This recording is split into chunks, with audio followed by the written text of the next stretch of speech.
Hi friends, welcome to Yura's Beauty Tips. நான் உங்கள் யுரா சுபா. இன்றைக்கி இந்த வீடியோவில் நம்ம என்ன பார்க்க போகிறோம்னா ஒரு ஹெர்பல் டோனர் எப்படி நம்மளே ப்ரிப்பேர் பண்ணி எப்படி நம்மளே வீட்டில் யூஸ் பண்ணுறது அப்படிங்கிறத பற்றி தான் பார்க்க போகிறோம். எவ்ரிடே டெய்லி சிடிஎம் ரெகுலராக எடுத்தால் ஸ்கின் ரொம்பவே ஹெல்த்தியாக இருக்கும், நல்லா மெயின்டைன் ஆகும் அப்படின்னு சொல்லியிருந்தேன். இதில் நம்ம டோனர் நிறைய பேர் இப்போ நிறைய டோனர் மார்க்கெட்டில் கிடைக்கிது. அப்படி வாங்கி நம்ம யூஸ் பண்ணிக்கிட்டாலும் சரி, இல்லை எங்களுக்கு வெளியே வாங்க விருப்பம் இல்லை, ஏதாவது இயற்கையாக ஹெர்பலாக நாங்களே யூஸ் பண்ணணும் அப்படின்னு சொல்லி எப்படி யூஸ் பண்ணி எப்படி தயாரித்து எப்படி யூஸ் பண்ணுறது அப்படின்னு சொல்லி நிறைய பேர் கேட்டிருந்தாங்க. அவங்களுக்காக ஒரு நேச்சுரல் ஹெர்பல் டோனர் எப்படி ப்ரிப்பேர் பண்ணுறது அப்படிங்கிறத பற்றி தான் நம்ம இன்றைக்கி பார்க்க போகிறோம். இன்றைக்கி நான் சொல்ல போகிற டோனர் எதுன்னு பார்த்தீங்கன்னா வெள்ளரிக்காய் டோனர், குக்கும்பர் டோனர் அப்படின்னு சொல்லுவோம்.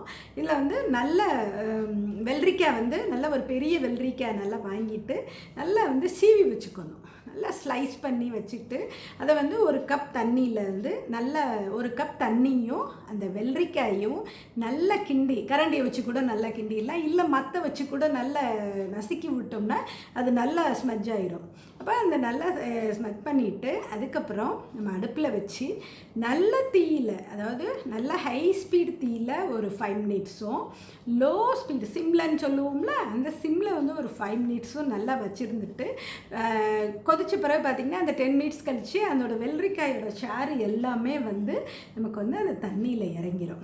அதுக்கப்புறம் அந்த பாத்திரத்தை வெளியே எடுத்து வச்சு அடுப்பை விட்டு கீழே இறக்கி வச்சு நல்லா ஆறின உடனே அதை ஒரு வடிகட்டியில் நல்லா ஃபில்ட்ரு பண்ணிவிட்டு அந்த தண்ணியை பார்த்திங்கன்னா நல்லா அது பார்க்குறதுக்கே நல்லா இருக்கும், ஒரு க்ரீன் கலரில் க்ரீன் டோனர் அப்படிங்கிற மாதிரி இருக்கும்.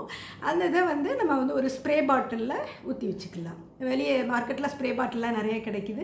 இந்த மாதிரி ஸ்ப்ரே பாட்டில் வாங்கி நம்ம அதில் ஊற்றி வச்சுட்டு நம்ம வெளியே வச்சுருந்து யூஸ் பண்ணாலும் சரி, நம்ம கொஞ்சம் அப்பப்போ நம்ம தயாரித்து யூஸ் பண்ணணும்.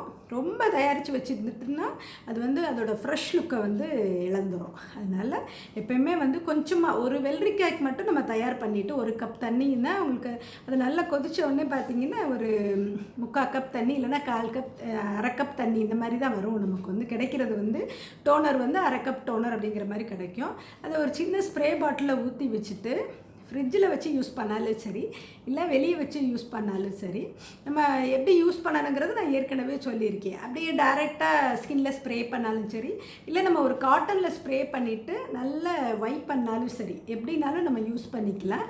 அதே மாதிரி ஒரு காட்டனில் நல்லா அந்த குக்கும்பர் டோனரை நல்லா ஸ்ப்ரே பண்ணிவிட்டு நல்லா கண்ணில் வச்சுருந்தோம்னா நம்மளோட கண் மசில்ஸ்க்கு அவ்வளோ ரிலாக்ஸேஷன் கிடைக்கும். நம்ம இப்போ பார்த்திங்கன்னா எல்லாருமே நைட்டு ஃபோன் பார்க்குறது, சிஸ்டம் பார்க்குறது, இந்த மாதிரி ஒரு நல்ல தூக்கமும் கிடைக்கிறது இல்லை. நமக்கு இந்த ஃபோன் ரெகுலராக பார்க்குறனால நமக்கு கண்ணை சுற்றி நிறைய பேருக்கு மோஸ்ட்லி கருவளை இருக்குது. இந்த கருவளையத்துக்கு மிகச்சிறந்த மருந்து எதுன்னு பார்த்தீங்கன்னா இந்த குக்கும்பர் டோனர். இதை நம்ம படுக்கத்தில் ஒரு மதியான வேலையிலையோ இல்லை ராத்திரி வேலையிலையோ அதை நல்லா 2 காட்டன் பீஸ் கட் பண்ணிவிட்டு கண்ணுக்கு ஏற்ற மாதிரி சைஸ் தகுந்த மாதிரி கட் பண்ணிவிட்டு அதை நம்ம நல்லா டோனரை ஸ்ப்ரே பண்ணி நல்லா கண்ணில் வச்சுட்டு நம்ம ஒரு 10 மினிட்ஸ் கழிச்சினாலும் சரி, இல்லை ஒரு 1/2 hour கூட வச்சுருந்தோம்னாலே கண்ணை சுற்றி இருக்கிற மசில்ஸ் எல்லாம் நல்லா ரிலாக்ஸ்ட் ஆகி நமக்கு நாளடைவில் ரெகுலராக யூஸ் பண்ண நாளடைவில் நமக்கு அந்த கண்ணை சுற்றி இருக்கிற டார்க் சர்க்கிள்ஸ் குறைய ஆரம்பிக்கும். நல்லா இருக்கும், நல்ல இம்ப்ரூவ்மெண்ட் நமக்கு தெரியும். அதுபோல் பார்த்திங்கன்னா ஒரு டயர்ட்னஸும் இருக்காது. அதை யூஸ் பண்ணதுக்கப்புறம் அது நம்மளே ஒரு ஃப்ரெஷ்ஷாக ஃபீல் பண்ணுவோம் நம்ம. ஓகேவா?